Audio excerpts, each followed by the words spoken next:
Guys, so in today's video, we're going to look at an example of a golfer who has historically been taking the club under plane, and I'm going to show you the things that we did to fix it. So the first one is the body position.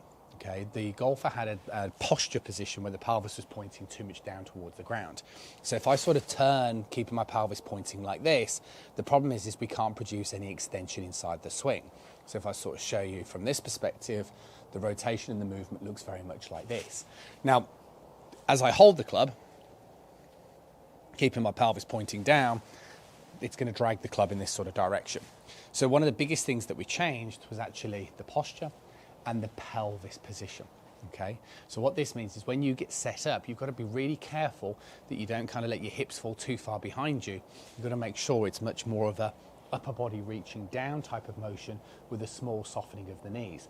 And this is why with students of mine, we always use the phrase horizontal hips. So if I kind of point this through my belt line here, what we don't want is this, what we do want is this.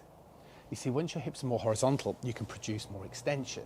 And when you can produce more extension, you can start to lift and guide the club more up. So that was the first thing. The second thing that we worked on was more the swing direction. So basically meaning, you know, feel versus real. Now, one of my favorite drills to work on is a wall drill. And I'm going to recreate that here using this bit of Swing Buddy foam. So if you imagine that was a wall that ran vertically straight up. You see, the biggest problem for golfers is when you swing back with these sort of bad postures and you sort of turn like so, the point is if everything was to sort of straighten and turn in the downswing, you're going to be swinging so much in towards the wall that you're going to get stuck and flipping. So what we spent time doing during the lesson was trying to keep the club traveling in a straight line. So the club goes back in a nice straight line as we turn with this new pelvis position.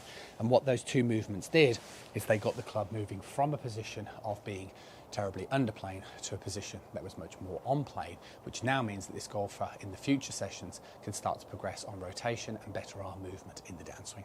Hopefully it helps. I'll see you soon.